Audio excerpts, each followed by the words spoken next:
lahat. Salamat po sa pagbabasa ng salita ng ating Panginoon. At the same time, gusto ko rin pasalamatan si Brother J.R. Alaba. Hindi ko nababanggitin yung tunay niyang pangalan kasi nakita niyo naman kanina sa screen. Pero siya po yun. At ako, tunay na saksi ako dun sa sinasabi niyang binigyan siya ng malusog na pangangatawan. Kasi kung makikita niyo noon si Kuya J.R., nako, hindi niyo akalain ganyan na siya ngayon. Kaya salamat sa buhay na patotoo at naniniwala ako na merong mga kabataan ngayon na yung pinagdaanan niya ay pinagdadaanan niyo. Meron din naman mga magulang ngayon na yung pinagdaanan ng magulang niya ay pinagdadaanan niyo ngayon. Iba-iba po tayo ng testimony, pero lahat po tayo ay may mapupulot na aral sa kanya-kanyang testimony. Kaya we hope and we pray na nakapulutan po natin ito ng aral. Purihin po ang Panginoon sa buhay ni Kuya J.R. And ako po, gusto ko pong batiin yung mga katatayan ngayon na nandyan sa inyong mga tabi. Happy Father's Day po sa inyo. Saan po tayo kakain? Kanina tinanong ko si Tatay Ricarte kung saan tayo kakain. Ang sabi niya, sa inyo. Kaya lang, doon tayo nalungkot. Happy Father's Day po muli. Tunay nga na ang pagpapagat ng isang ama ay hindi masukat. Yung mga tatay na yan, mga sinungaling yan eh. Mga sinungaling yan, mga tatay na yan. Kahit na mapagod na yan, hindi yan magre-reklamo. Hindi yan magsasabi sa inyo. Hindi yan iinda ng pagod. Hindi yan magsasabing pagod na ako. Kaya minsan, mga anak, try nyo kumustahin yung tatay nyo. Kung okay lang ba siya, galing trabaho. Kasi hindi yan magsasalita. At ang gusto lang niyan, maramdaman niyang napapagod siya. Yung simpleng timpla lang ng kape, masaya na yan. Masaya na yan. Related Bago pa po lumalit yung pagka-emosyon natin ngayon, kumandat na po tayo sa mensahe po ng ating Panginoon. Sabi po sa Ikalawang Korinto, chapter 5, verse 7 to 10, na binasa kanina ng ating kapatid na si Brianna. Papamagatan ko po itong the importance when our journey ends. Ano ba yung importansya ng pagtatapos ng ating paglalakbay? Ang ganda ng ating tema sa ating 12 years anniversary at celebrating our faithful journey. And nandito pa rin po tayo sa ating series of sermon. Nag-usap po kami mga kapastoran na ang aming series of sermon ngayong June ay base po sa tema na yan. Sa tema po natin na ito, magkakaroon tayo ng sandali upang sariwain ang ating journey. Sa loob ng 12 taon ng pamamayagpag ng gawain ng Panginoon dito sa ACCS. And sa mga ganitong pagkakataon, napakasarap balik-balikan ang katapatan ng Diyos sa buhay natin. Although ako personally, wala pa po sa kalahati ng 12 taon ang nilagi ko dito. Dahil dumating po ako dito sa ECCS is 2018. Mid-year 2018 hanggang sa mga oras ngayon. So, nakita ko na tunay na ang Diyos ang kumikilos sa pang-araw-araw na gawain natin. Hindi lang sa atin, pati na rin sa ating buong church, pati po sa ating church partner o sa mga sponsor natin. Ako talaga nakita ko kung gaano sila pinagpapala. Mula po sa livelihood program natin, hanggang sa educational sponsorship program natin, biruin nyo, 40 plus na batang mga nag-aaral ang binibigyan natin ng monthly allowance during pasukan. Although hindi po siya ganong kalakihan para ma-provide yung pangangailangan nila sa buong school, but malaking tulong yung 350 per month, di ba? Mga malaking kabawasan. And nakita natin na ang tunay na grasya at tabag ng ating Panginoon ay mararamdaman natin sa kanila. And habang sinasariwa po natin yan, pag-uusapan natin ang pagtatapos ng ating journey. Nakakalungkot na pagtatapos. Pero bago po tayo mag-umpisa, let's bow our head and let's pray. Panginoon, salamat po sa iyong salita. Salamat po kasi nandito po muli kami upang magtipon-tipon para sariwain ang iyong kabutihan, ang iyong grasya at habag sa buhay po ng bawat isa sa amin. Tunin nga po na ikaw ang aming Diyos na buhay sa Espiritu at sa katotohanan. Kaya inaanyayahan po namin ang banal mong presensya na patuloy naming maramdaman, Panginoon. Mangusap ka po, Panginoon, sa aming kalagitnaan, sa aming mga puso, dahil ikaw ang aming pwedeng paglingkuran at ikaw ang aming magiging sandalan sa tuwing kami ay lumalakbay at hanggang pagtatapos ng aming paglalakbay. Gamitin mo po ang iyong mabang lingkod bilang isang daluyan ng pagpapala at ang hindi po ang kaaming kahinaan ang kanilang makita pagkus ang salita mo na namumutawi sa aming mga labi at sa aming mga puso ngayon at magpakailanman. Maraming salamat po, Panginoon. Salamat po, ito pong aming dalangin sa pangalan ni Jesus. Amen. Malungkot na pinag-uusapan ang natatapos na journey. Dito po, Ate Eden, dito po, may F1 pa. Ate Eden, dito po, F1 pa. Sige na, sarap po. Okay, masarap tong tema natin para marinig talaga. Malungkot kasi lahat naman ng paglalakbay may katapusan. Tama? Parang buhay ng isang tao. Hindi natin mapipigilan. Darating at darating din talaga ang kamatayan. Our journey must come to an end. Either you like it or not. Hindi natin kayang pigilan yan. Pero ano nga ba ang importante? Bago tayo dumako sa pagtatapos. Ano ba yung gustong mangyari ng Diyos sa buhay natin? When our journey ends, is approaching. Habang papalapit na yung pagtatapos ng ating paglalakbay dito sa mundo, ano yung gustong mangyari ng Diyos sa atin? Tatlong bagay po yung ating pag-uusapan ngayong umaga.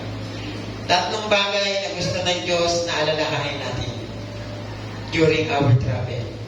Our journey bilang isang buhay na tumatotoo at bilang isang Kristiyano. Una po, stay on our faith. 2 Corinthians chapter 5 verse 7 and 8. Sapagkat namumuhay kami batay sa pananampalataya at hindi sa mga bagay na nakikita.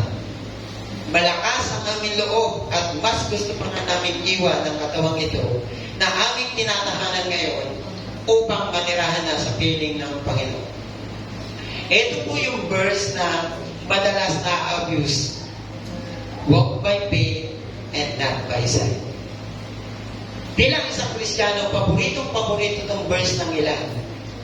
Walk by faith and not by sight. Yes, of course, not literally means na huwag nating pansinin yung mga bagay na nakikita natin. But gusto lang pong mangyari ng Diyos dito sa lupa, panatilihin nating matatag ang ating pananampalataya. Or sabihin natin na ipapamuhay ang ating pananampalataya. Yung mga bagay po na nakikita na sinasabi dyan, sometimes, it symbolizes to that problem. Struggle, worries, at kung ano-ano pa po pwedeng maging dahilan para masira ang ating pananampalataya. Sa journey po natin bilang isang Kristiyano, maraming susubok na tanikala. Kaya sa book po ng Joshua sa Old Testament, nung tinapos ko po yung Joshua sa Old Testament, ilang beses po yan binanggit yung salitang magpakatatag ka. Dahil alam po ng Diyos na sa landas ng katahakin ni na Joshua papuntang promised land, meron at meron silang mai-encounter na problem. Same to us as well. Ngayon tanong, sa buhay po ba natin ngayon, saan ba tayo nabubuhay? By faith or by sight? Mas madaling sigurong sabihin na lang natin by sight na lang. Kasi if by faith, ang daming requirements ng ating Panginoon eh. Ang daming gustong mangyari ng Diyos sa buhay natin. Eh pag sight, requirements lang ng mundo, okay na yan. Madali pa sigurong sundin. Sabi nga ng ilan, o sabi ng iba, madali daw magpakasama kaysa magpakabuti. Ang magpakasama, hindi mo namamalayan, masama ka na eh. Ang magpakabuti, kahit anong pilit mo, hindi ka magiging mabuti. Kailangan mong pagtrabahuan. And as we celebrate our journey, when it comes to end, mas masarap pong alalahan na nananatili tayo sa ating journey na kaya natin. Nalagpasan natin, natapos natin, but sometimes, we don't even recognize kung paano natin ito nalagpasan o kung paano natin ito nakayanan. Minsan, inaakala natin na sa sarili lang nating kakayahan, sa sarili nating talino, sa sarili nating abilidad. Kaya gusto po ng Diyos na manatili tayo sa faith na meron tayo. Dahil ang ating pananampalataya, ang kasama nating lumalaban. Tandaan niyo po yan, ha? Ang kasama nating pananampalataya, ang kasama nating lumalaban. Sa mga pagsubok na yan, si Lord ang nagbigay ng kalakasan sa atin para malagpasan yan. Hindi sa sarili nating kakayahan. Pag pag-uusapan natin ang faith, ito po ay basic and primary arsenal in life of a Christian. Yan po yung pangunahin nating sandata. And also, it is complete trust or confidence in someone or something. Hindi pwedeng Kristiyano ka pero wala kang faith. Hindi pwedeng Kristiyano ka pero wala kang pananampalataya. But sa faith mo, may kailangan kang gawin. Kaya nga meron tayong mga gawain. Worship service, small group, prayer meeting, o kahit na ano mang makakatulong para paluin yung ating pananampalataya. Ano sabi sa James chapter 2 verse 26? Kung babasahin niyo po yan. Faith without works is dead. And also, sa 2 Corinthians chapter 5 verse 7, means God is good and just, so it should be easier to trust Him than other people. Pero ang nangyayari, baliktad. Mas madali tayong magtiwala sa ibang tao kaysa sa Diyos. Bakit? Paano ko nasabi? Sumasakay po ba tayo ng jeep, bus, tricycle? Pero never po tayo nagtanong sa kanya, sa jeepney driver o sa tricycle driver. Never tayo nagduda kung dadalhin ba niya tayo sa ligtas na lugar. Tama? Or sa tamang lugar na pupuntahan natin. Nagtitiwala tayo sa jeepney driver na yon dahil alam natin na dadalhin niya tayo ng ligtas sa ating pupuntahan. We never question his credential.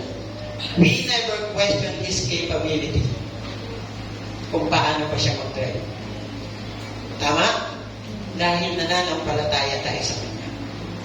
During that moment na sumakay po tayo sa minamaneho niyang sasakyan, nagbibuild or nagigain na tayo ng trust sa kanya.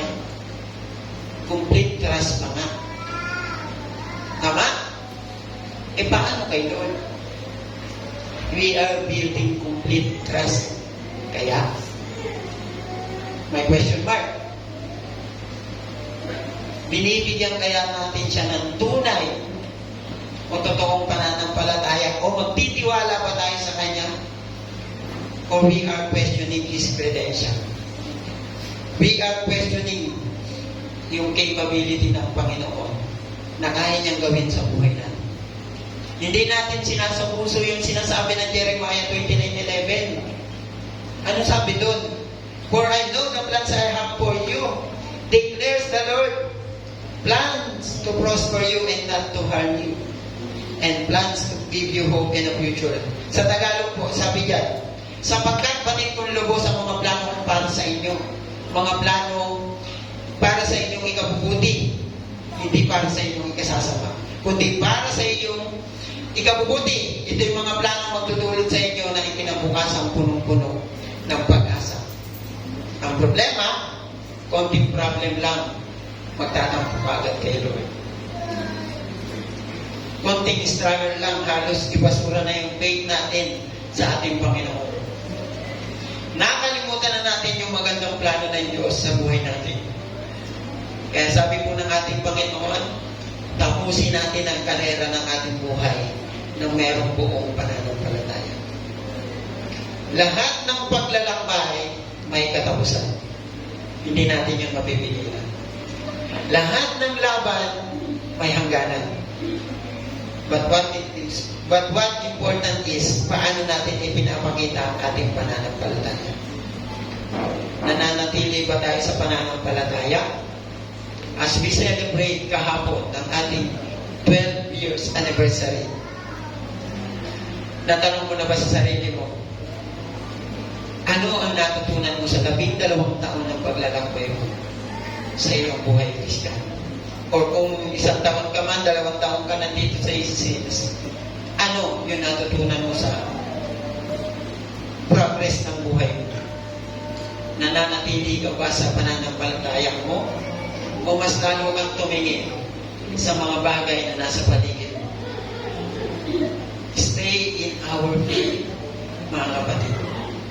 Sabi nga ni Nanay Nelly Mangubang, no, hindi ko siya yata nakita ngayon, pero nagpaalam siya sa akin kanina. Meron kasi silang inaasikaso. Merong party-party sa kanila. So sabi niya, ang problema lang daw ng isang tao is gamay-gamay lang ba? Gamay lang ba? Konti lang. Kumbaga pa sabi ko lang, tiit lang yan. No, kasi marami ka lang Bisaya dito. Gamay. No, sa amin naman, tiit sana yan. Isa pong patunay na hindi po magiging maayos ang karera ng ating buhay Kristyano kapag inalis po natin yung ating buhay sa pananampalataya. Sa linya ng ating pananampalataya. Kung makakapunta po kayo sa mga sports complex, no, sa running oval, meron po yan 8 lane. Lahat po yan may mga specific na purpose or sistema. Bawat lane kung paano natin gagamitin. And sa running event po, bawal po magpalipat-lipat ng lane dahil matitidyo ka or matidisqualified ka. Pwera na lang kung ang laban mo ay 1,500 meter run pataas, no, 3K, 5K, pwede maglipat-lipat ng lane.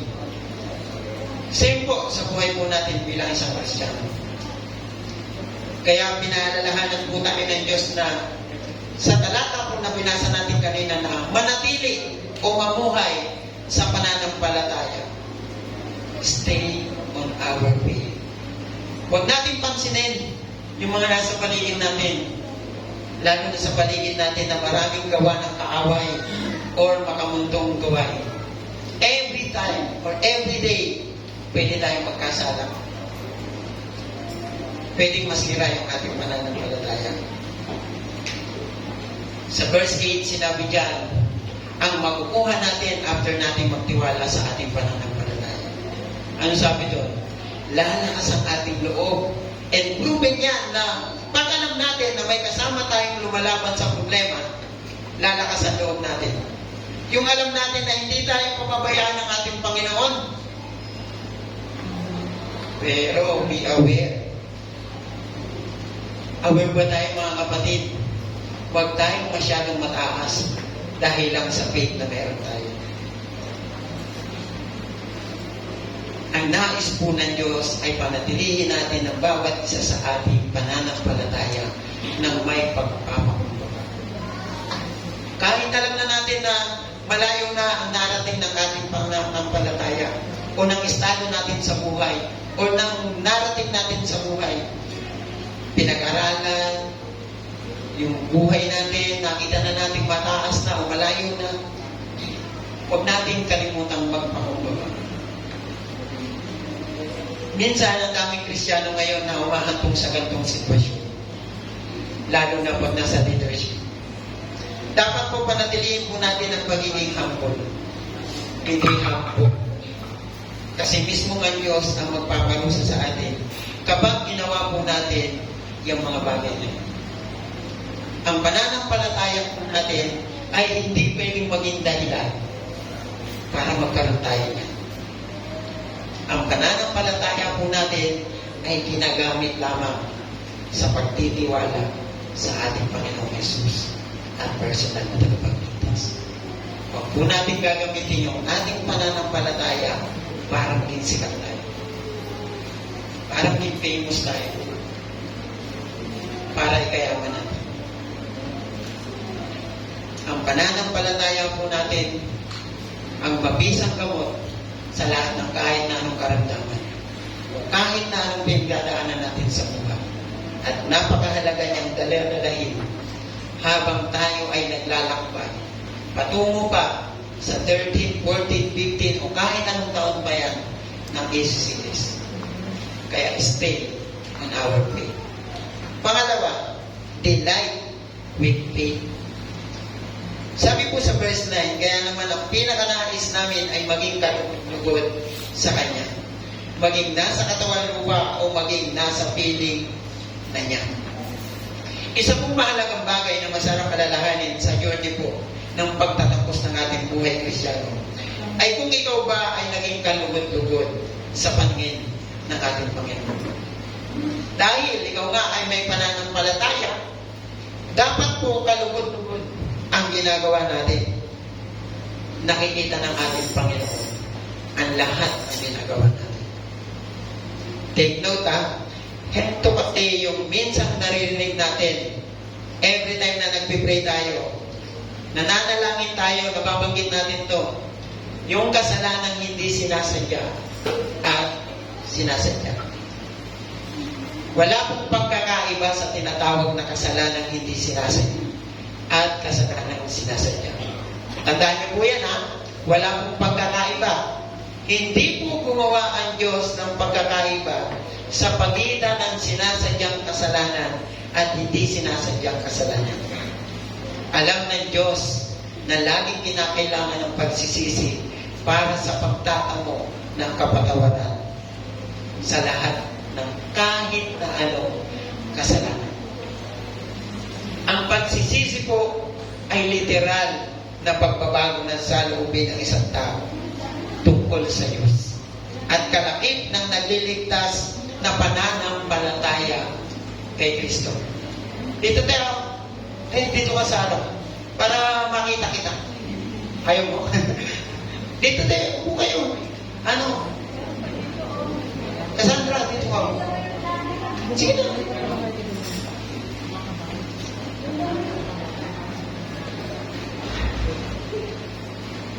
Nagtago na siya. Meron pa rito. Sige na.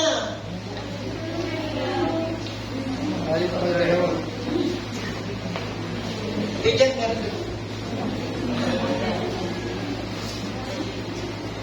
Kakayaan sila. Ayaw nila sa harap. Magsasabog pa naman akong barya mamaya.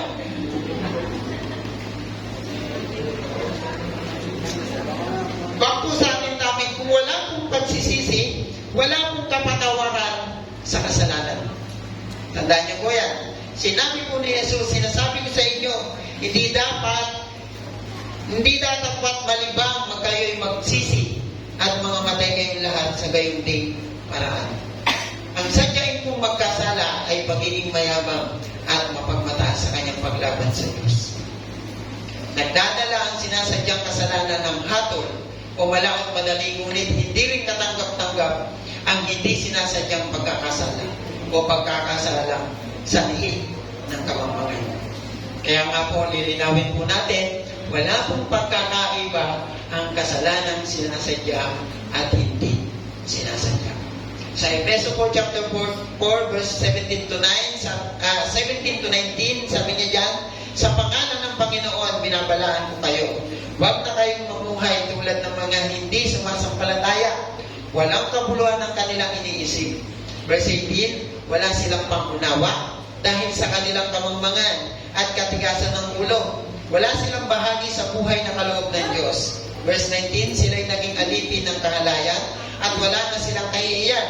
Wala na silang inaatupag kundi pawang kalaswan. Gaya po ng bilin ni Apostol Pablo kay Timothy sa 2 Timothy chapter 2 verse 15. Sabi niya dyan, maging kalugod-lugod tayo sa paningin ng ating Diyos.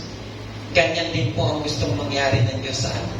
Hindi lamang po sinulat ang Biblia para sa isang specific na tao. Hindi lang sinabi ni Apostol Pablo yun para kay Timothy, kundi sinabi yun ng ating Panginoon para sa ating lahat. At dapat nagiging kalugod-lugod tayo sa paningin niya. Ngayon tanong, ano po ang ibig sabihin ng salitang sinabi niya dito? Na maging nasa katawan lupa o maging nasa piling niya. Ang pagiging kalugod-lugod po sa paningin ng Diyos ay wala pong pinipiling lugar. Wala pong hangganan. Habang tayo ay nabubuhay, at kung sakali kung tayo ay nandun na sa piling ng ating Ama na nasa langit, ang pagiging kalugod-lugod po natin ay dapat nakikita pa rin. Ang pagiging kalugod-lugod po ay isang patunay na ang proof of living testimony po natin ay nakikita sa buhay natin. Hindi lang dapat natin itong pinagmamalaki sa tao, ngunit higit sa lahat sa ating Diyos. Si Moises po, paano po ba siya naging kalugod-lugod sa Diyos? Masarap isipin na tayo rin ay kinalugdan at kilalang kilala ng Diyos, katulad ni Moises. Na ang bawat hiling natin, ang bawat hiling ni Moises ay pinagbibigyan ng Diyos. Hindi natin mararating ang ganitong kalapit na relasyon sa Diyos kung hindi tayo malakas kay Lord. Hindi tayo makakarating ng 12 years anniversary kung hindi tayo pinagbibigyan ng Diyos. Basahin po sa Exodus chapter 33. Kung bubuksan niyo po yung inyong Bible, sa buong chapter po ng Exodus 33, inalam ni Moises ang mga panukala ng Diyos para masunod niya ang mga ito. At patuloy na malugod sa kanya ang Diyos. Nababasa po ng Diyos ang puso ni Moises. At dito nakikita niya ang pagmamalasakit ni Moises sa mga Israelita. At kaisa po siya ng Diyos sa hangaring mapalaya ang mga ito sa pagiging alipin sa Egypt. May kita rin dito na hinahangad ni Moises na makasama nila ang Diyos sa kanilang paglalakbay. Tayo rin po bilang isang mananampalataya sa panahon ngayon. Sikapin din po natin maging kalugod sa Kanya. Sa ating pong pagsunod sa utos ng ating Panginoon, we are pretty sure na mabibigyan na natin siya ng kaluguran. Every time na tayo sumusunod sa Kanya. At kapag sinusunod po natin siya, nagiging kaluguran ang ating kinikilos sa mata ng ating Panginoon. Blessing will follow. Hindi natin namamalayan.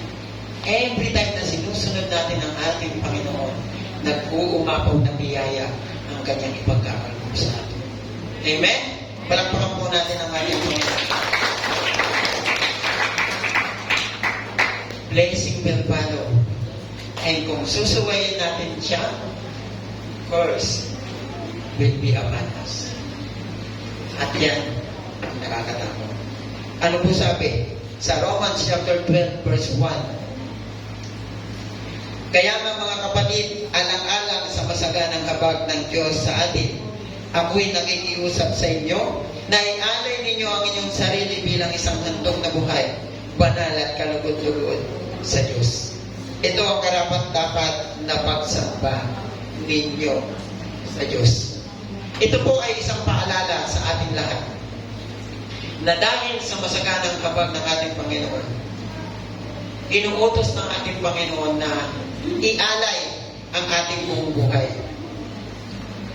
Ang buhay na kalugod-lugod sa ating Panginoon. Bakit? Bakit kaya? Because yan po ay karapat-dapat na pagsamba. Huwag po ng ating tunay na pagsamba ang maging kalugod-lugod sa mata ng ating Panginoon. Kaya ngayon, meron akong paulit-ulit na tinatanong, hanggang kailan natin sisikapin na maging kalugod-lugod sa Kanya. Pag may biyaya, pag maayos yung ating buhay, pag walang sakit, paano pag punong-puno ng problema ang buhay natin? Paano kung ang lahat ng nangyayari sa atin hindi natin nagugustuhan? Ang kilos natin hindi na magiging pagpapala sa iba dahil sira na yung living testimony natin. Pag meron tayong mga pinagdadaan ng problema sa buhay, nawawala na yung sinasabi natin dapat nagiging kalugod-lugod tayo sa paningin ng Diyos. Minsan, ako po, aminado, dumarating po ako sa ganyang sitwasyon na every time, punong-puno ako ng isipin. Lalo na pag malapit na kumatok yung kapitbahay ko na si Judith. Kilala niyo si Judith?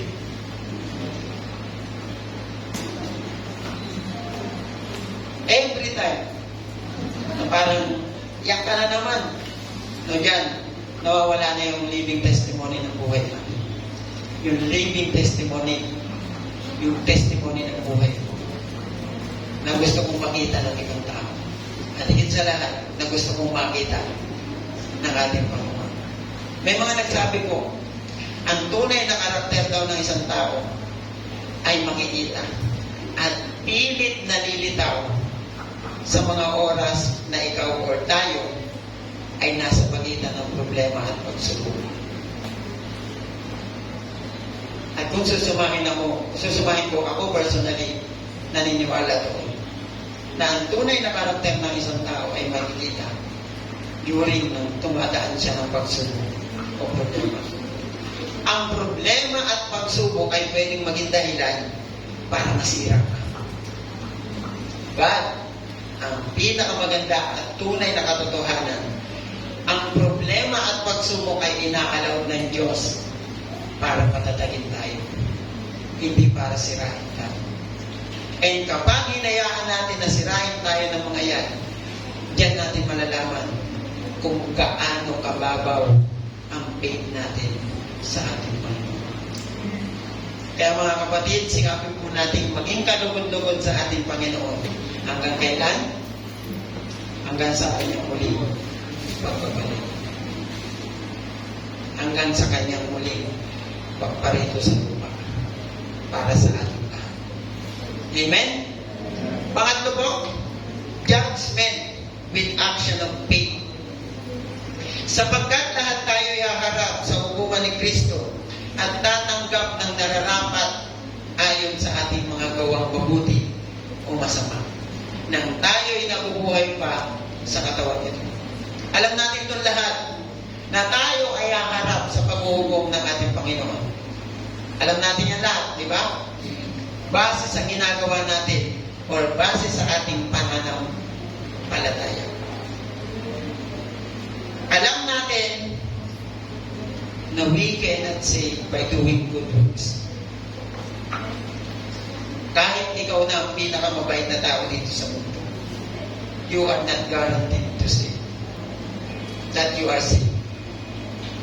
Hindi ang garantiya. Kailangan ang ating tunay at tapat na pananampalataya with action. Kaya nga sabi, di ba? Work out for your salvation. Hindi work for your salvation. Magkaiba po yan. Sabi po sa Efeso chapter 2, verse 8 to 9, sapagkat dahil sa kagandahan loob ng Diyos, kayo ay naligtas sa pamamagitan ng pananampalataya. At ito'y kaloob ng Diyos at hindi mula sa inyong sarili. Hindi ito bunga ng inyong mga gawa, kaya't walang may pagmamalaki ang sino man. Ito po yung sinasabi ko, na kahit gumawa tayo ng gumawa ng mabuti, hindi rin po yan garantiya na tayo ligtas na. Kaya po, hindi po sinabi ng Diyos na dapat natin yung ipagmalaki. Wala po tayong dapat ipagmalaki sa paggawa natin ng mabuti. Dahil Diyos lamang po ang nakakaalam. Kung yan pong ginagawa natin, yan ang tunay na laman ng ating puso o pakitang aklam. Lahat po ng ginagawa natin o lahat ng paglalakbay na sinasabi po natin ay may hangganan. Tayo po bilang isang tao ay may katapusan. Sa ating pagtatapos sa kabanata ng aklat ng ating buhay, sa huling pahina natin, nandiyan ang pagpapasya ng ating Panginoon. Hindi natin yung matatakasan.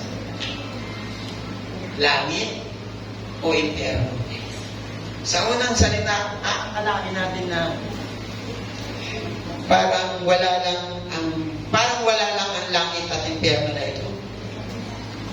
Ngunit ito ay hindi po nabibigyan ng kalagahan o importansya. Minsan ginagawa na lang biro yung langit o impyerno. Lalo na yung langit. Kaya ang tao minsan, hindi na natin ginagawa ang magpakabuti. Kasi ang ala natin, okay lang naman. May mga tao po na hindi talaga naniniwala sa langit o impyerno. May mga tao. Merong mga taong hindi naniniwala na existing yung dalawang yan. Na lahat tayo, yan ang magiging kahihinatnan. Possible. Pero ang gusto ng Diyos sa langit tayo. Amen? Sa Ezekiel po, chapter 18, verse 32, pinalalahanan din tayo. Sabi niya dyan, kaya nga bawat isa sa inyo ay hahatulan ko ayon sa kanyang ginawa. Magsisi nga kayo tumalikod sa inyong kasamaan bago bumagsak sa inyo ang parusa.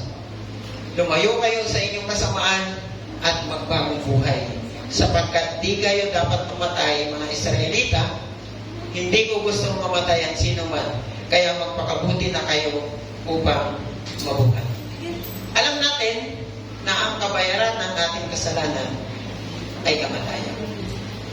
Ito po ay isang patunay na ang Diyos ay nandyan sa lahat ng ating ginagawa. Ang kamatayan po ang isang susi o ang pwedeng kainatnan ng ating pagkakasala. Kaya pinalalahanan tayo ng ating Panginoon. Ang sabi niya doon, magsisi at talikuran natin ang ating pagkakasala. Yes, pwedeng sabihin natin na okay lang naman. Okay lang naman kahit saan ako mapunta. Pero hindi tayo sigurado. Hindi natin alam kung gaano kainit ang impyerno. Kung dito pa lang sa sunrise na mainit, nagpapaypay na tayo. What more doon?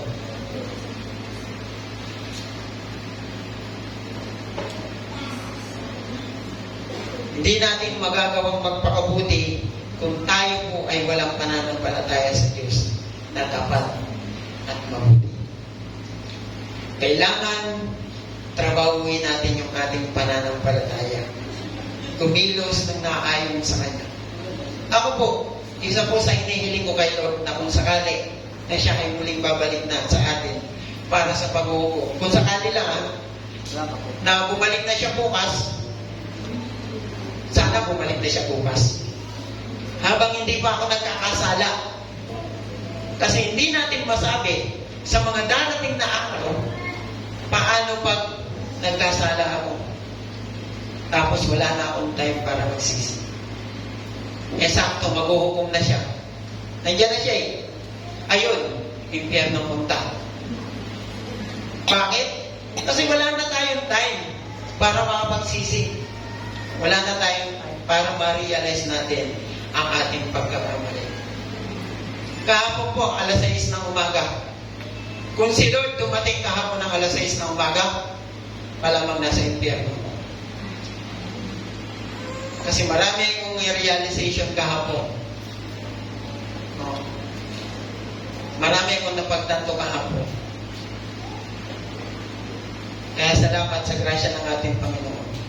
Kaya mga kapatid, habang may oras pa tayo, habang hindi pa po huli ang lahat, magsisig na po tayo ng ating pagkakasala at palakasin ang apoy ng ating pananampalataya. Kaya lang, ito minsan ang mali sa ating mga tao. Alam na nating mali or aware na tayo na matagal pa naman ang kanyang pagbabalik. Tsaka na lang ako magbabalik loob. Kakalikuran yung mga pagkakasala. Matagal pa naman siyang babalik. Mahabagin din naman ang ating Panginoon. Patatawarin naman niya ako. Yes, oo, patatawarin tayo. Ganyan ang Diyos eh. Ang Diyos ay mabuti para sa lahat, kahit nasa makasalanan. Patatawarin niya tayo, oo. Pero aware po ba tayo sa consequence ng ating pagkakasala? Ako po lagi ko pong pinag-pray na sana po yung mga anak ko mailigtas sa sumpa ng kasalanan ginawa ko noon. Kasi ang kasalanan po natin, ito po, hindi po ako alam po ng Diyos na ang lahat ng kasalanan natin, ang consequence niya, hindi makakaiwas ang 10 lahi natin. 10 saling lahi. Hanggang dyan. Kaya araw-araw po natin ipag-pray na yung mga susunod nating henerasyon ay maalis na sa consequence ng pagkakasala natin. Sabi po, sa talata na binasa natin kanina, sabi doon, habang tayo ay nabubuhay pa. Kaya nga sinabi niya yun kasi habang may oras pa po para makapagsisi tayo, magsisi na po tayo. Isang pong dahilan kaya hindi natin pinagdadasal ng taong namatay na. Ito po yun. It is because ang focus po ng ating panalangin during merong laman ay sa kanyang naiwan pamilya. Bakit? Kasi po sa taong namatay na, wala na tayong magagawa. Hindi niya na maririnig yun. And after niyang mamatay, nagdesisyon na ang Panginoon kung saan siya pumunta. Hindi na natin kayang pag-ibig. Yun po yung dahilan. Kaya ang message namin, every time na meron kaming funeral service, sa mga taong naiwan. Dahil dun sa namatay na, hindi na natin mababago kung ano yung tadhana. Kaya nga binibigyan tayo ng ating Panginoon na magsisi habang may oras na. Gayon din naman, binibigyan tayo ni Apostol Pablo ng dahilan kung bakit dapat nating layunin na pasayahin ng Diyos palagi at kailanman at saan man. Sinasabi niya po sa atin na tayo lahat ay tatayo sa harapan ng mukha ni Kristo. Lahat po tayo, bata, matanda, may hindi pinawala. Si Kristo ang ating tagapagligtas. Ngunit siya rin po ang ating mukha. At sa huling araw, ay susuriin niya ang ating buhay. Hahatulan niya ang paraan ng ating pamumuhay. Hindi magkakaroon ng plea bargain sa hatol na yon. Hindi tayo pwedeng magkapila. Lord, wag naman. Hindi tayo pwedeng magbilang ng ginawa nating tama sa ginawa nating pagkakamali. Masakit na katotohanan. Hindi natin pwedeng i-cross out ang ginawa nating maganda sa ginawa nating mabuti. Ang Panginoon ay darating at magdidesisyon ng para sa atin.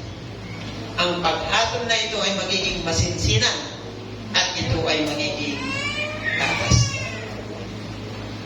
Kaya wala tayong dapat isisi. Hindi po natin dapat sisihin ng Panginoon na naging unfair siya. Kung sakaling darating siya. Isipin po na mayroon kang appointment sa korte sa susunod na 30 araw. Kunwari lang, meron kang appointment sa korte sa susunod na 30 araw. At ang iyong action para sa susunod na 30 araw ay titingnan upang masuri. 30 days upang masuri. Kumbaga, under observation ka. 30 days ka magpapakabait. No, kung meron kayong away mag-asawa, meron kayong usapang barangay, 30 days kang magpapakabait sa asawa mo. Iisipin natin sa lahat ng oras at gagawin mo during that 30 days span ay dapat mabuti. Gaya nga ng sinabi ko kanina, madaling magpakasama kaysa magpakabuti. And ang nakakatakot, 29 days ka nang mabuti. Pagdating dun sa isang araw na lang, eto ka pa. Nalugmok sa pagkakasala. Kaya nga sinabi po ng ating Panginoon, manatili tayong nagsisisi sa ating pagkakasala. Ang paghuhusga po ng ating Panginoon ay ay gantimpala sa mga tao na nananampalataya. Tandaan niyo po yan. Ang paghusga ng ating Diyos ay gantimpala sa mga nananampalataya. Ngunit, ito ay dagdag pahirap para sa mga nagkakasala. Ang pag-uukom po ng ating Panginoon ay walang kinalaman ng estado natin sa buhay. Walang kinalaman ng yaman na meron tayo ngayon. Walang kinalaman ng mahal natin sa buhay na nakapaligid sa atin at nagmamahal sa atin. Tayo ay huhusgahan personal. Kaya ang gusto ng Diyos sa ating sariling pananampalataya, walang non-appearance pag naghukom ang ating Panginoon. Walang pixel pag naghukom ang ating Panginoon. Lahat tayo personal na haharap sa ating Panginoon. Judgment with ang gusto mangyari ng ating Panginoon. Kaya mga kapatid, sa ating konklusyon para po sa ating pagtatapos, celebrating our faithful journey. Paano mo gustong mag-end ang iyong paglalakbay?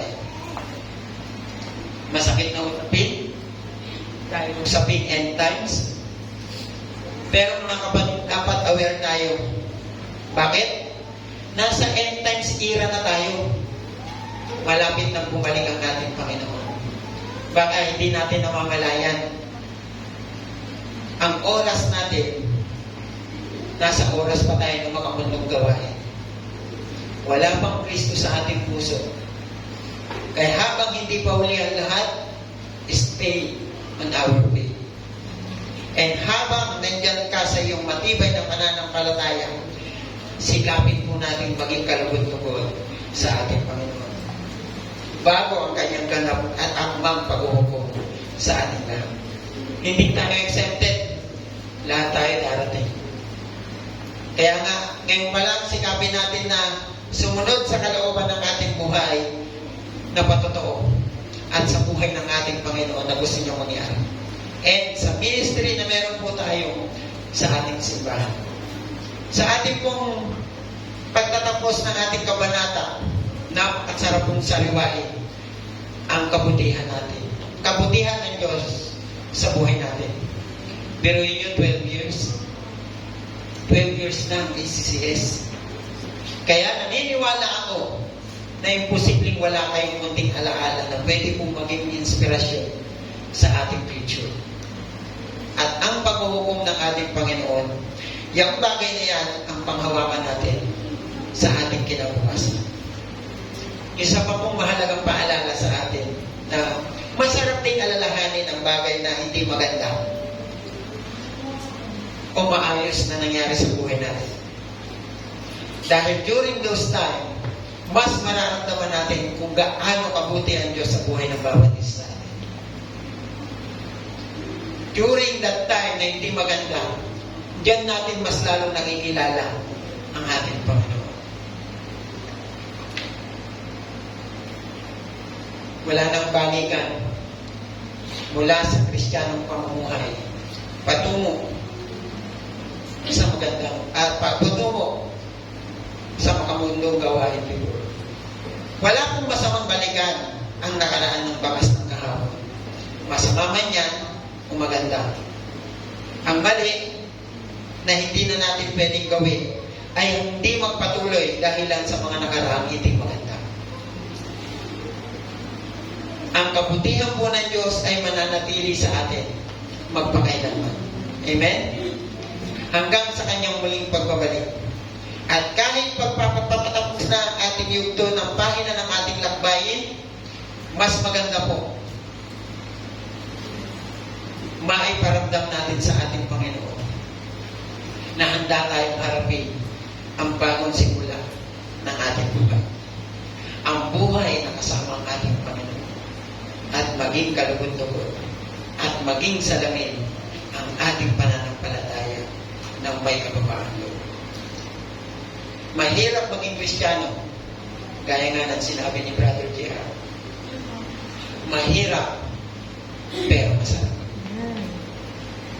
And yan ang gustong iparamdam, gustong iparanas ng joy, ng Panginoon sa atin. Yung joy na meron sa ating puso. And during our journey, mula po sa umpisa ng ating kabanata, masarap kung meron kang baong pananampalataya na merong kaligayahan. Dahil bandang huli, lahat tayo darating sa pag-uuko ng ating Panginoon. Sa mapagpalang gawin, umaga po sa ating lahat, purihin po ang salita ng ating Panginoon. God bless you.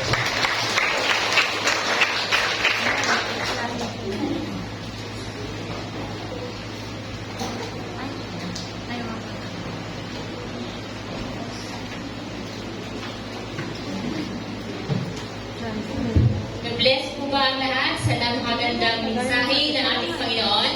Amen. Maraming salamat po, Pastor Dan, sa pagpapahayag ng napakagandang mensahe ng ating Panginoon sa umaga ito. Yung kaninang mensahe, may napakagandang tanong, isang napakagandang tanong, ano ang natutunan mo sa loob ng 12 years? Diba? Napakagandang pagbulay-bulayan po mamaya sa ating mga tahanan. Basahin ko lang po